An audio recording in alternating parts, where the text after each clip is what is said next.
Hello and welcome to the Fossil Huntress podcast. Today we're going to head to the Mount Stephen Trilobite Beds. This is a series of fossil strata on Mount Stephen that contains exceptionally preserved trilobites in Yoho National Park. The Mount Stephen Trilobite Beds are a short distance from Walcott's quarry site, but they contain a few similar species, so there's some overlap, and there's some new goodies here to be found. So we see the big Cambrian predator, Anomalocaris, various trilobites, brachiopods, and sponges. And we've known about these beds a little bit longer than the Walcott quarry.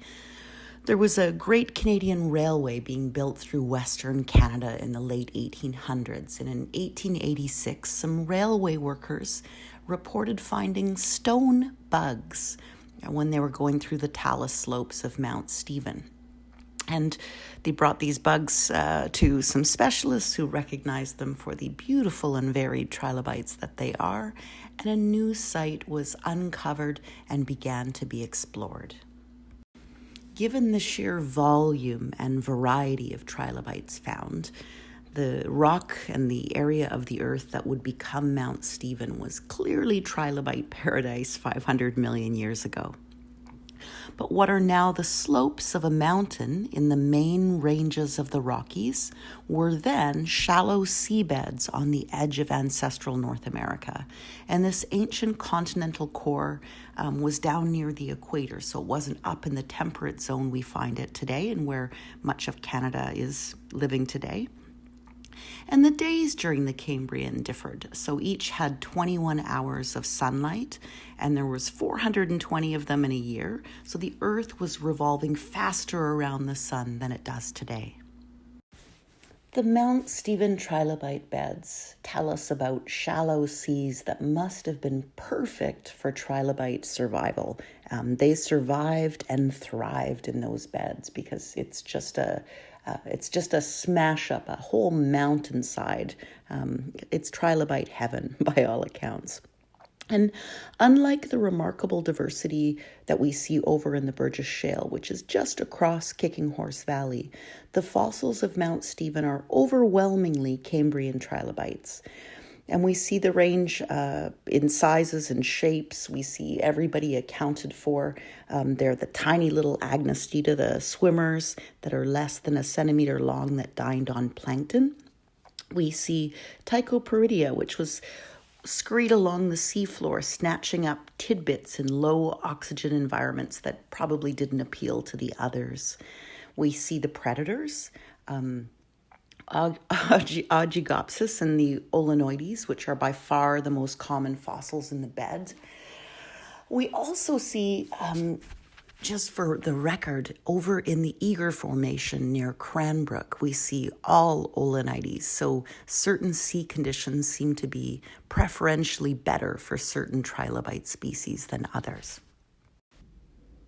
In terms of sheer volume of specimens, the most common trilobite we see in the Mount Stephen Trilobite Beds, and it's noticeable. It's clearly noticeable. So we see Ogygopsis, that predatory trilobite, over in the Burgess Shale, just across at Kicking Horse, and the species was named by Walcott in 1889.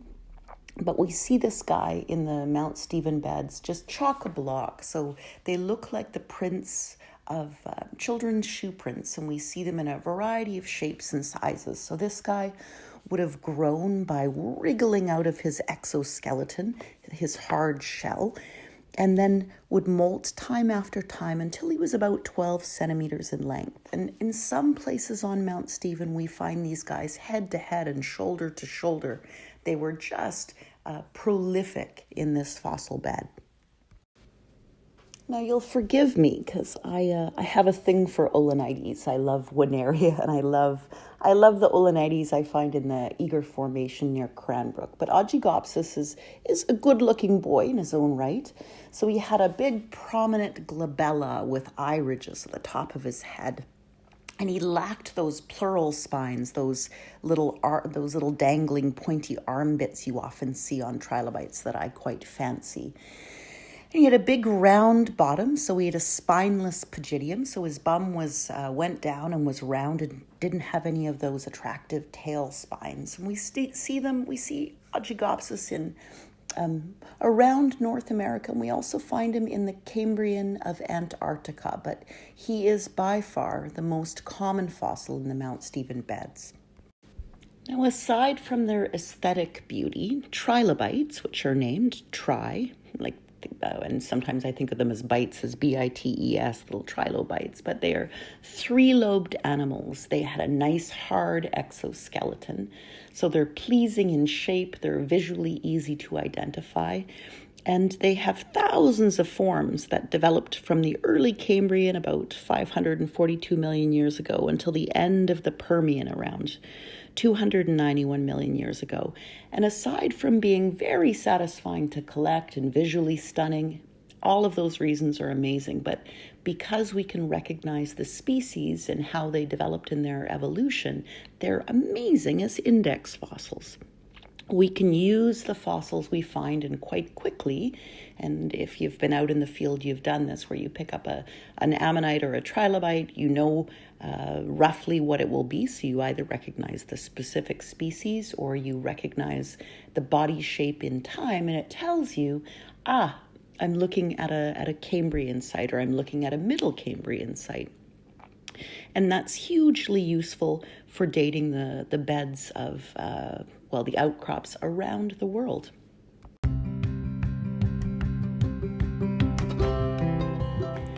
If trilobites are your thing, then I highly recommend picking up a copy of Richard Forte's Trilobite Eyewitness to Evolution, which is a really good read. And if you're a keen bean to visit the Yoho National Park and to go and see the Mount Stephen Trilobite Beds, in a world pre-COVID, this was entirely possible. So you'd head out to fields still in British Columbia, but on the Alberta border. You need to pre-book with burgess-shale.bc.ca, so they have various hikes you can do. And it's not just for adults. Children are welcome if they're fit little children. So hikers between the ages of 6 and 75 can do this hike. It's camera only, so there's no collecting in the park, and they do have cameras, and it is a serious offense. So they will shake you down, they will go through your pack. So don't tuck anything in your pack or in your pockets besides your camera and memories. It's a pretty steep hike and uneven and slippery when it's wet. So you're thinking, why would I go?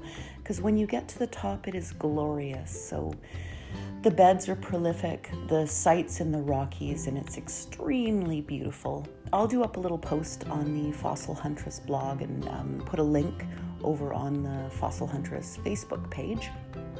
If you are a keen bean, I don't know what's happening now with COVID.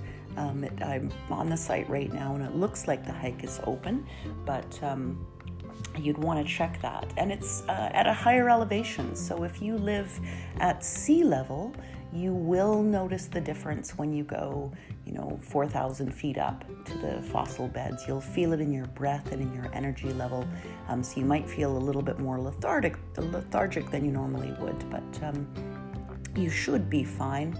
And if it is open, I highly recommend you go and check out these beautiful beds. And I'll talk to you soon.